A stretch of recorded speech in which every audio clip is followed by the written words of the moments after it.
Assalamualaikum warahmatullahi wabarakatuh.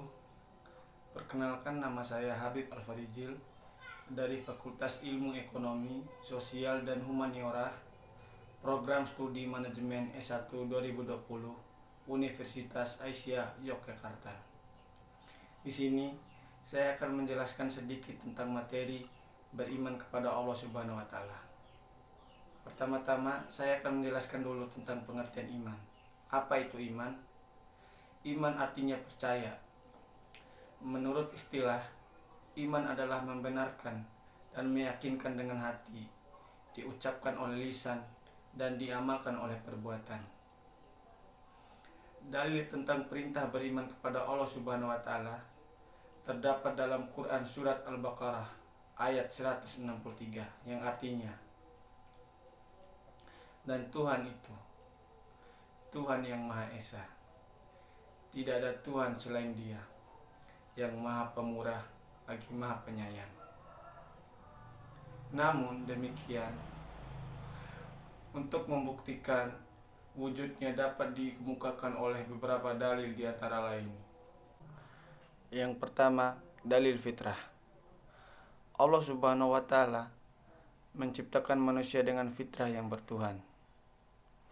Setiap anak dilahirkan dalam keadaan fitrah, maka bapak ibunya lah yang mengubah anaknya menjadi Yahudi, Nasrani, atau Majusi.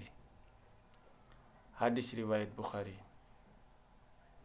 Yang kedua, dalil akal. Dengan menggunakan akal pikiran, manusia bisa membuktikan adanya Tuhan, yaitu Allah Subhanahu wa taala. Dan Al-Quran banyak yang mengemukakan ayat-ayat yang menggugah. Antara lain terdapat pada Quran surat Al-Mu'min ayat 67. Dalil akal memiliki beberapa teori. Yang pertama, Qanun al-ilah. Ilah artinya sebab. Segala sesuatu ada sebabnya. Yang kedua, Qanun al-wujud. Wujud artinya wajib. Yang ketiga, Qanun al-hudus. Hudus artinya baru.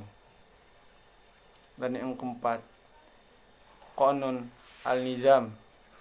Nizam artinya teratur atau aturan. Dan yang ketiga, dalil nakli. Dan kita lanjut membahas tentang wujudullah. Apa itu wujudullah? Wujudullah berasal dari karakter dan sifat, sehingga membentuk sebuah sifat menjadi objek yang nyata. Secara etimologi, wujudullah terdiri dari dua kata, yaitu wujud yang berkaitan dengan keberadaan dan disambung dengan kata Allah Subhanahu wa taala. Dan kita lanjut di pengertian tauhidullah. Tauhidullah berarti menyatakan Allah Subhanahu wa taala, mengesahkan, mengakui bahwa Allah Subhanahu wa taala itu cuma satu. Yang kedua, uluhiyah, yang artinya mengesahkan Allah Subhanahu wa taala dari aspek perbuatannya, mencipta, menghidupkan, mematikan, memiliki, mentadbir, dan lain-lain. Uluhiyah atau ibadah, meyakini bahwa Allah Subhanahu wa taala saja yang berhak disembah dan Dia tidak boleh disekutukan oleh siapapun. Yang keempat, sama wa sifat atau asma wa sifat, nama-nama dan sifat-sifatnya. Maksudnya ialah yang mengesahkan Allah Subhanahu wa taala dari aspek nama-namanya dan sifat-sifatnya. Adapun pengaruh iman kepada Allah Subhanahu wa taala dalam kehidupan sehari-hari. Iman kepada Allah Subhanahu wa taala ialah sangat berpengaruh terhadap kehidupan umat muslim. Contohnya yang pertama, yang membuat seseorang mengingat syariat dan dalam firman-Nya.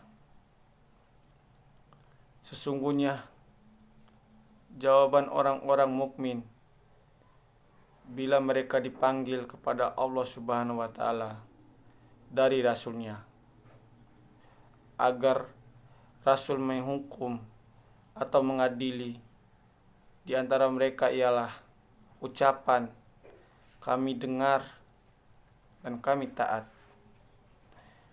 dan mereka itulah orang-orang yang beruntung. Quran Surat An-Nur ayat 51. Yang kedua, menghindari syirik atau menyekutukan Allah yang nyata maupun tersembunyi. Bukankah Allah Subhanahu wa taala cukup melindungi dan mereka mempertakuti kamu dengan sembahan-sembahan yang selain Allah? Terdapat pada Quran Surat Az-Zumar. Yang ketiga, mencintai karena Allah Subhanahu wa taala. Seorang mukmin akan mencintai seseorang juga yang mendekatkan diri kepada Allah Subhanahu wa taala. Yang keempat, jihad di jalan Allah Subhanahu wa taala. Dan yang kelima, akhlak yang baik. Akhlak yang baik merupakan buah dari iman yang ditanam dengan kuat dalam hati seorang mukmin. Dan berdasarkan materi tentang beriman kepada Allah Subhanahu wa taala, dapat kita tarik kesimpulannya bahwa iman kepada Allah Subhanahu wa taala adalah mempercayai dan meyakini dalam hati sanubari dan diikrar dengan lisan dan dibuktikan dengan perbuatan amal saleh. Rasa percaya akan adanya Sang Pencipta yaitu Allah Subhanahu wa taala dapat ditumbuhkan dengan berbagai cara. Manusia merupakan makhluk istimewa yang dikaruniai akal dan pikirannya dan bisa melakukan kebaikan maupun kejahatan. Namun, cahaya imanlah yang membuat seseorang mukmin selalu merasa diperhatikan olehnya. Ia yang selalu mengingat Allah Subhanahu wa taala dikala susah dan senangnya, sehingga ia selalu cenderung kepada kebaikan. Semoga kita termaksud di dalamnya. Amin.